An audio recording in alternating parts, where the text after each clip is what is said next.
Hey there, so today we have another review, and this is Sierra Nevada's Barrel Aged Narwhal. So it's actually been out for a while. This is about 4.5 months in. I didn't actually realize that it's been out on the market. I reviewed this actually in March of last year. I'm in August right now. Well, I'll probably post it in this video, maybe in September. We'll see. But again, great value stuff. The base beer is an absolutely fantastic Imperial Stout, and I did a review it last year, and in my opinion, this is one of the best value barrel-aged Imperial stouts you get out there. For four-pack tall boys, we're talking about like $16, and something of this quality at that price range, it is hard to beat. I don't think there's anything out there that beats it. So, beer is pitch black, really nice. Let's see, yeah, very dark. Don't actually remember the base stout being that dark, but I guess it is. Super pitch black, and has this really wonderful kind of like medium brown head to it. On the aroma, I get this kind of like really rich, woody character. So instead of like, let's see. Yeah, there's like the wood, a little bit of bourbon, but it's mostly just like oaky, charring character. It doesn't have that wrapped around kind of like desserty quality that I usually prefer to expect from barrel-aged Imperial Stouts, where it's that kind of like really creamy, desserty bourbon note with all those really wonderful tasting notes of like coconut, vanilla, chocolate cake, playing around with the base out here. It's like acidic, tart, roasted malts with it's kind of like just like boozy, woody character. It smells like disjointed, but it's quite an intoxicating nose. Definitely a barrel-aged product. Definitely not just an old Imperial Stout. So you check it out. That's got warmed up quite nicely. And yeah, that's what you get. So, whereas the base stout has this really nice bitterness, it's a really nice pure Imperial Stout. Those beers, in my opinion, aren't meant to be aged in bourbon barrels. You want to oversweeten, or like have a beer that's meant for the barrel. Here, you get this kind of like taming quality of the bourbon, but it really is like, so the base Imperial Stout, it's like standard American Stout, hoppy, bitter, boom, hit you in the front.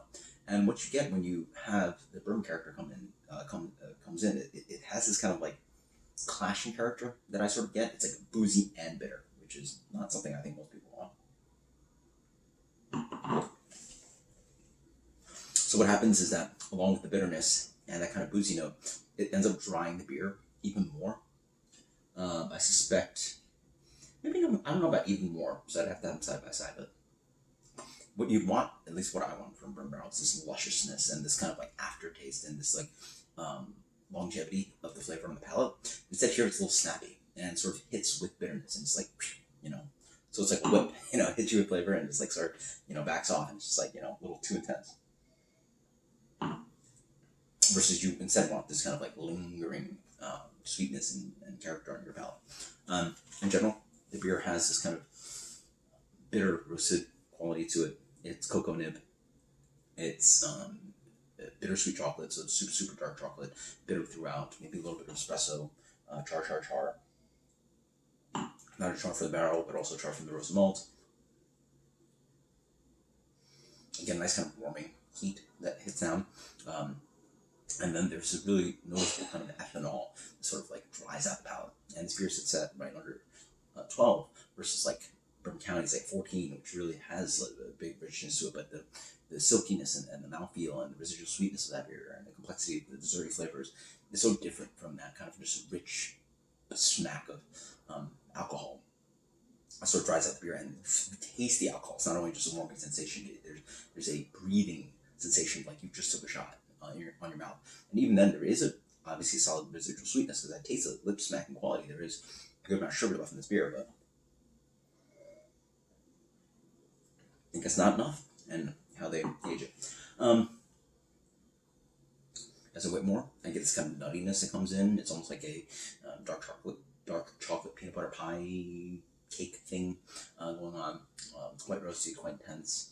Anyway, I think a lot of this review talks about the imperfect parts about this beer. And I will say, in my mind, it's a lot of vanilla in this guy too. A lot of it's kind of vanilla extract kind of flavor. Not that they put actual vanilla extract in this beer, but the bourbon barrel character adds this kind of vanilla flavor with the gives this kind of like higher alcohols. Gives this beer kind of a vanilla extract kind of thing going on. So again, a lot of the review talks about things that I can critique about this beer, but for accessibility and price, if you're a barrel-aged Imperial Stout fan, or just a regular Imperial Stout fan, this just does the job. If I had to recommend a beer for people that were getting into beer and just want to try things, and this is going to be very intense, and this might not be for everybody, but for people that are maybe more intense flavor drinkers, like whiskey drinkers, cocktail drinkers, wine drinkers, this might work for them. And it's accessible, it's cheap, and it's devoid of all flavors, and this is just one take on Imperial Stout. I'm just talking about my preferences and, my, platonic ideal of what Imperial Stout, barrel-aged Imperial Stouts taste like, but this is sort of there. It's not all the way there. It's not even most of the way there, but it sort of tastes like what I want. And it still has really wonderful, intense American Imperial Stout flavors and bourbon barrel flavors. And price point, accessibility, quality, great stuff. Let's go with an 89. No. That's a lie. Let's go with an 87. 87, Sierra Nevada, barrel-aged Narwhal. Fantastic stuff. I recommend it. That's, B plus beer. For a style that, I like giving A pluses too. But it is quality, accessible, drinkable, and cheap. So get it. Until next time, guys. Cheers. Love you. Think later.